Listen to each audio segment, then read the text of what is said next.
Hello, and welcome to the Dose of Wellness podcast. I'm Sally, and this is Cyndi. And today we're talking about one of the most talked about ingredients in the wellness space right now, and that is NMN. There's a huge amount of public interest online, along with plenty of questions and differing opinions. So, what are people asking? People are asking, what is NMN? What is NAD? What's the difference between NMN and NR? Why are people discussing cellular health? Is NMN permitted in Australia? And what does the research say about NMN? So today's episode is intended for general educational discussion and not medical advice. We're joined by Lucy from Longevity Life Sciences to help break down the regulatory space in this ingredient. Hi Lucy, thanks for joining us. Thank you so much for having me. There's certainly a lot of interest in this space and the research is ever evolving. Can you talk to us a little bit about your background and how Longevity Life Sciences started? Yeah, absolutely. So Longevity Life Sciences was founded by my business partner, Sally Panton, and I about 3 years ago now. We have worked together for 8 years across preventative healthcare. And one thing that has always been really present in our work together is the regulatory frameworks within Australia. The Therapeutic Goods Administration is the framework for regulated medicines in Australia. And that's something that's always really shined through in the work that we've done. And from that, we've got a really unique understanding of the regulatory framework, which is often quite complex. So 3 years ago, we could obviously see, much like people like yourselves, the longevity evolution that was really booming across the globe. However, it was very much still a grey space. And very unregulated for longevity medicines and different products. So we really saw an opportunity to build a platform based on regulated products in Australia. And NMN was really the spearhead of that platform that we're building. In December last year, after 2 years bringing it through the TGA framework, we received TGA approval for the first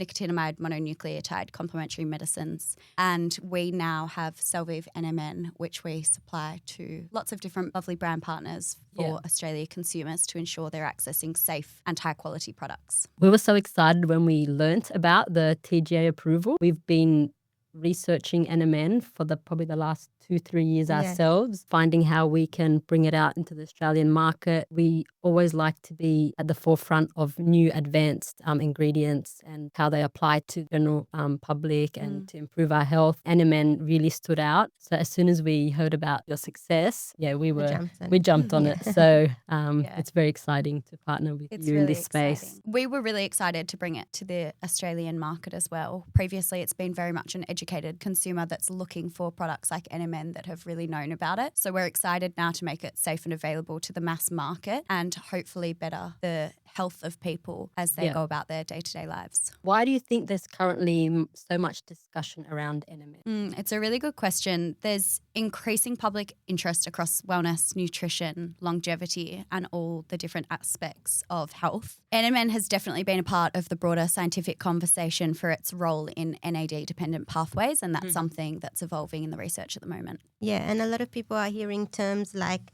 mitochondria, cellular health, and NAD+, which is frequently used online now. Yeah, absolutely. That's becoming far more common in the regular mass market now. Previously, it's been far more used alongside biohackers and people that are really, really invested in that biohacking space. Yeah, in their health.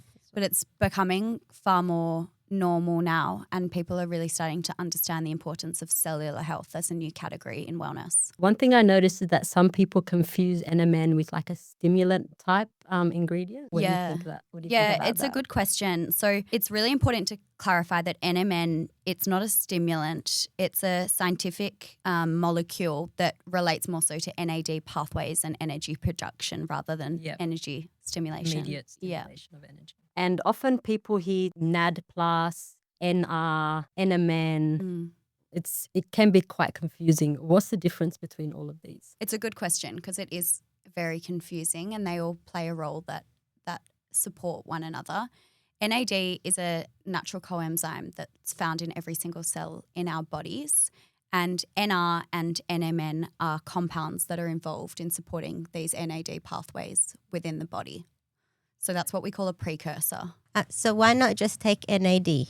So NAD you can take as a molecule. However, it's far bigger, so your body doesn't absorb it as well as it does a precursor like NR or NMN. There's some cells better uptake NR and then some cells in your body better uptake NMN.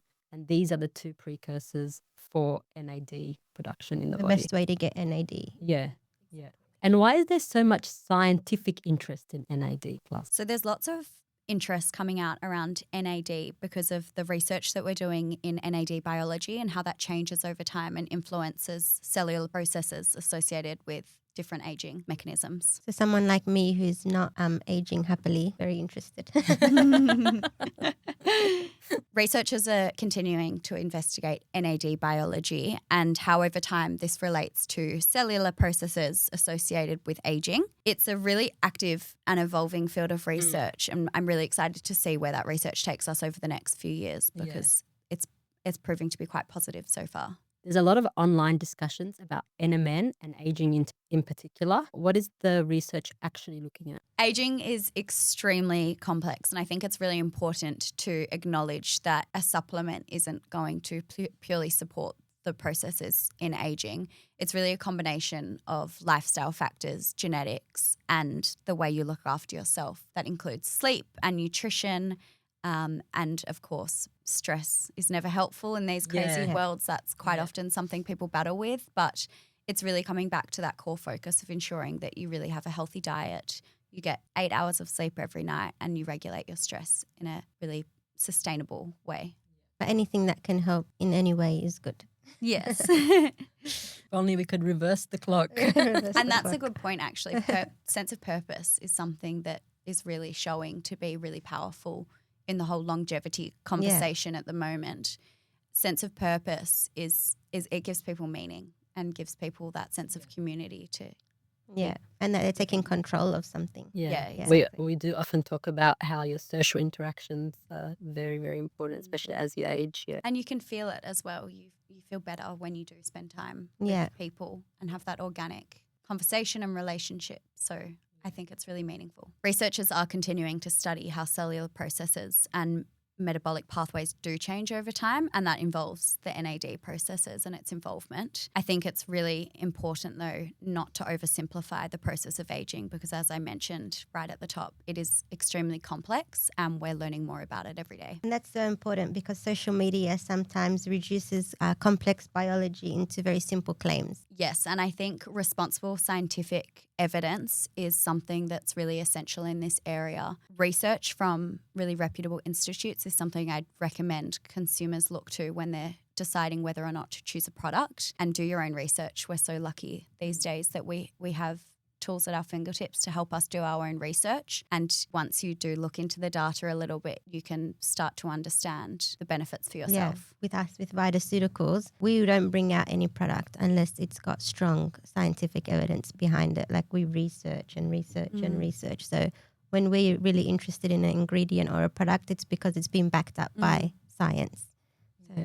The worst thing is to give somebody something that you know is just diluted down expensive and tea. it doesn't and that's something that I think there's lots of space for education about at the moment. There's so many one-size-fits-all drinks and blends coming out at the moment that have 92 and 103 and 72 ingredients.